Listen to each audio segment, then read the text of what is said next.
영화 인사이드 아웃을 보면 다양한 감정들이 등장합니다. 인간 머릿속의 감정 컨트롤 본부에서 일하는 5친구, 기쁨, 슬픔, 버럭, 까칠, 소심입니다. 앞으로 과연 인공지능도 인간처럼 이런 감정 컨트롤 본부를 갖게 될까요? 지난 1, 2회 인공지능 시리즈를 통해 우리는 인간의 의식이 지향적 의식과 현상적 의식으로 나뉜다는 것을 알아보았습니다. 지향적 의식은 우리가 사고한다고 얘기할 때 바로 그 의식입니다. 반면 현상적 의식은 우리의 감각과 밀접하게 연결되어 있습니다.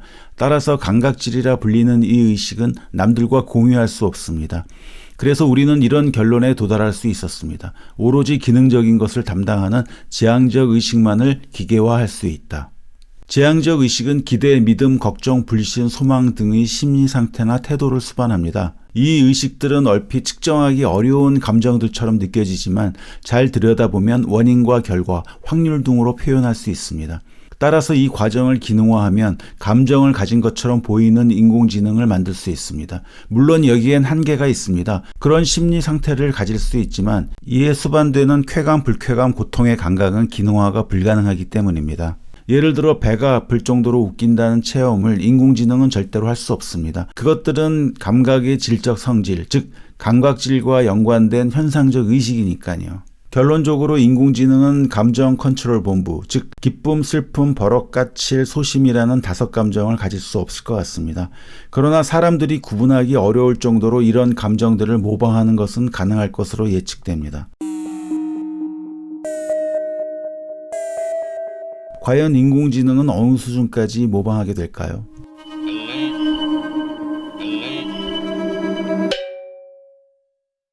SF 영화 걸작 브레이드 런너에 이런 장면이 나옵니다. 모든 면에서 인간과 똑같은 안드로이드를 색출해내는 검사 장면입니다. 비상식적인 질문을 던지고 동공과 홍채의 반응을 체크합니다.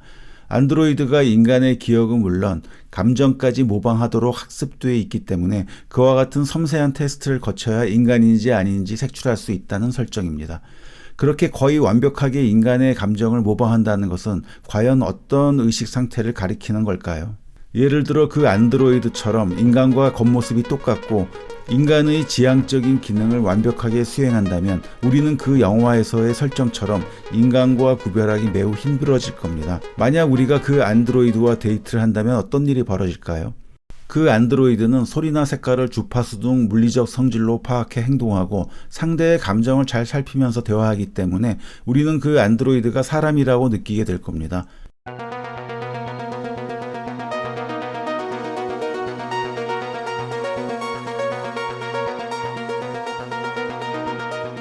그러나 그 안드로이드는 모든 것을 지각하는 현상적 의식이 없기 때문에 사실상 내면은 공허합니다. 그것은 마치 좀비와 같은 상태라고 말할 수 있습니다. 스탠리 큐브릭 감독의 2001 스페이스 오디세이에선 인공지능이 죽음의 공포를 표현하는 장면이 나옵니다. SF 영화사상 가장 유명한 그 인공지능의 이름은 할입니다. 선장이 반란을 일으킨 자신을 해체하려고 하자 할은 선장에게 두렵다고 말합니다. 아주 인상적인 장면이죠. 선장에게 동정심을 일으키려는 의도, 즉 지향적 의식에서 한 말일까요? 만약 그게 아니라 할이 인간처럼 진짜 두려움을 느낀다면 현상적 의식이 없는 할이 느끼는 그 두려움의 정체는 과연 무엇일까요? 할은 몸이 썩어가고 악취를 풍기는 죽음에 대한 총체적 느낌을 가질 수는 없지만 모든 것이 상실되는 상태에 대한 자신의 의식을 표현할 수 있다고 봅니다. 인공지능이 그와 같은 심리 상태를 두려움으로 정의할 수도 있습니다. 지향적 의식은 기대, 믿음, 걱정, 불신, 소망 등의 심리 상태나 태도를 수반하기 때문입니다. 이것을 약한 감정이라고 말하는 학자도 있습니다. 물론 이 감정은 인간이 느끼는 감정의 깊이, 즉 질적인 부분까지는 도달하지 못합니다.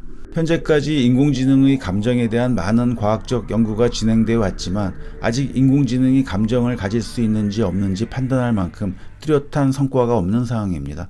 그런데 앞으로 이 부분에 큰 변화가 생길지도 모릅니다. 작년 일이죠. 구글이 비공개로 개발 중인 AI 람다가 마치 감정을 가진 것처럼 작동 정지에 대한 두려움을 표현했다는 내부 폭로가 있었습니다. 이런 사건은 앞으로 자주 일어날 가능성이 높으며 이에 대한 연구도 더욱 많아질 것입니다. 이번엔 영화 그녀의 인공지능에 대해 생각해 보겠습니다.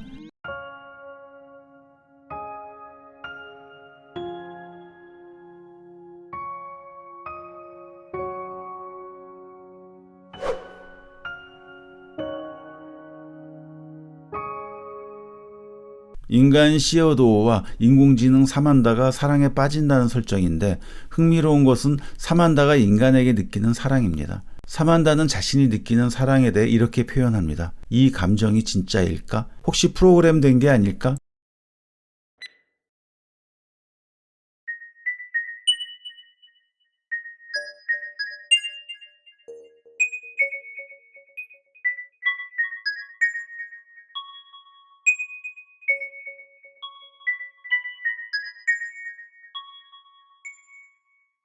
이런 혼란스러운 의식은 매우 인간적으로 느껴집니다.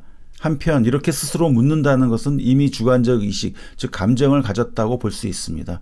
학자들의 정의에 따르면 감정이란 외부 자극으로 인해 발생하는 주관적 느낌이니까요. 한편 이런 상태를 매우 강화된 기대, 믿음, 소망이라는 지향적 의식의 관점에서 해석할 수도 있습니다. 영화의 뒷부분에선 인공지능만의 독특한 사랑 방식도 표현됩니다. 육체가 없는 인공지능이 인간과 다른 방식으로 사랑을 추구해 나갈지 모른다는 예측이 깔려 있습니다. 바로 많은 사람과 한꺼번에 연애를 하는 다중연애입니다.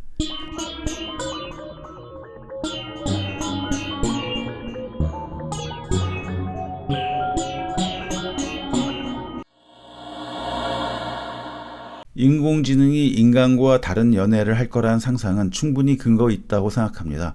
의식의 그릇인 육체 때문입니다. 향후 인공지능이 사랑에 빠지는 일이 실제로 일어난다면 몸을 가진 인공지능이냐 아니냐에 따라 사랑의 방식의 차이를 보이게 될지 모릅니다. 제임스 랑게 이론 등 인간 감정에 대한 일반적 학설에 따르면 감정을 매개하는 것은 바로 몸이기 때문입니다. 또 몸은 사랑뿐만 아니라 개인의 개성이나 성적 정체성과도 연관됩니다. 오늘 내용을 정리하자면 앞으로 인공지능은 주관적 의식에서 발생한 약한 감정을 갖게 될 것으로 예측됩니다. 그렇기 때문에 인간은 인공지능이 감정을 갖고 있다고 느끼게 될 것이고 또 인공지능과 사랑에 빠질 수도 있습니다. 인공지능 역시 인간에 대해 다양한 감정을 갖게 될 것입니다. 물론 그 감정은 감각이 수반되지 않는 지향적 의식으로만 구성될 것입니다. 그런데 어쩌면 먼 미래엔 제가 지금까지 말씀드린 모든 것을 뒤집는 진짜 인간 같은 인공지능, 즉 감각질까지 갖춘 인공지능이 등장할지도 모를 일입니다. 그런 주장을 하는 과학자들도 많습니다. 그 가능성을 완전히 부정하기는 어려울 것 같습니다. 만약 그런 세상이 온다면 사랑에 눈먼 AI가 누군가를 스토킹하는 좀 으스스한 일이 일어날지도 모릅니다.